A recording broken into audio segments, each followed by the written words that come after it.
Alain Juppé, ancien Premier ministre et candidat aux primaires des Républicains, était en visite dans notre île entre le 21 et le 23 décembre 2015. Parmi les thèmes évoqués lors de sa visite, celui de la laïcité et de la tolérance fut au centre de sa rencontre avec le groupe de dialogue interreligieux à l'Ashram du Port. Oui, la société française aujourd'hui, vous le savez, est un peu en désarroi et s'interroge sur ses valeurs, sur son identité, sur son vivre ensemble.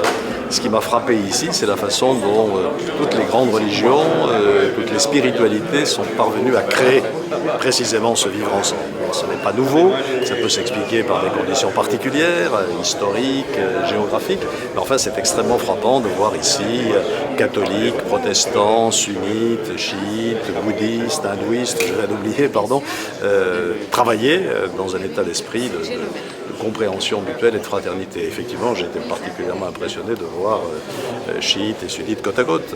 Parfois, on parle dans le monde d'une guerre de religion entre sunnites et chiites au Proche-Orient. Ici, c'est tout le contraire. Je crois que ça a valeur d'exemple. Donc, j'essaierai de m'en inspirer. Par le dialogue et par la compréhension mutuelle, d'abord, je l'ai fait à Bordeaux, mais je ne suis pas le seul à l'avoir fait. Marseille l'a fait aussi. Il y a des petites structures de ce type. Je crois que le rôle du politique, ce n'est pas faire intrusion dans la religion, mais c'est de faciliter précisément le contact des religions. Nous nous réunissons 2 fois par an à Bordeaux avec l'ensemble des cultes. Lorsqu'il y a un événement ou un drame, comme celui qu'on a vécu le 13 novembre, immédiatement nous nous exprimons pour montrer à la population que nous sommes ensemble, c'est ça très important, et que nous ne nous affrontons pas. Puis nous organisons régulièrement des conférences sur des thèmes choisis par les différents responsables religieux. La prochaine portera sur ce thème, les religions et l'autre.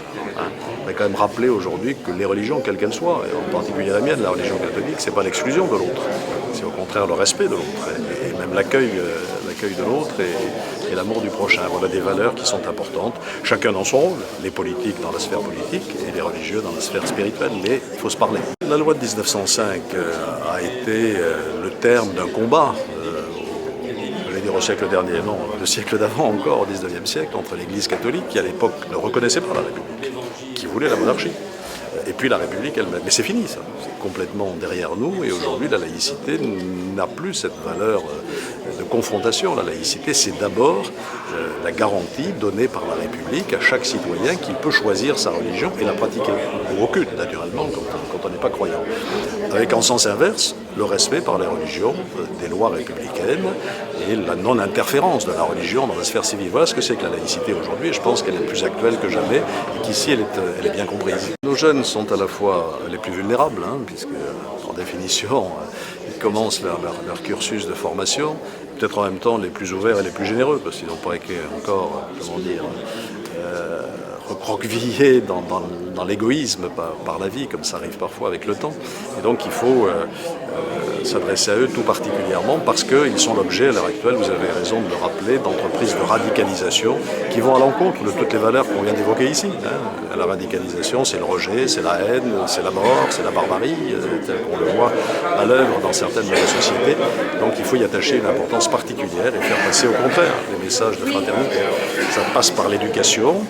Et l'école doit transmettre un certain nombre de valeurs, parce que les valeurs républicaines ont aussi une dimension spirituelle d'une certaine manière, liberté, égalité, fraternité, ça donne du sens à la vie. Il faut combattre la radicalisation à tous les niveaux. À l'école, où il y a parfois des phénomènes de radicalisation, sur les réseaux sociaux, on l'a fait par exemple sur les réseaux pédophiles, il faut le faire sur les réseaux qui appellent à la violence ou à la haine, il faut le faire dans les prisons aussi, qui sont des lieux de radicalisation, il faut le faire dans notre société en général. Alors, d'une part, je trouve que son passage ici est vraiment extrêmement bien réussi, il est très bien accueilli, et puis bon, il est à la hauteur de ce que j'attendais, c'est-à-dire qu'il répond précisément aux questions, il n'est pas dans l'évitement, il a des propositions à faire et il a tout à fait la dimension nécessaire au prochain président de la République. Ce sera quand même un chemin à suivre puisque les élections ne se feront qu'au mois de novembre prochain, et si le comité existe aujourd'hui, c'est justement pour faire savoir à tout le monde que tout le monde peut participer, il suffit d'être inscrit sur les listes électorales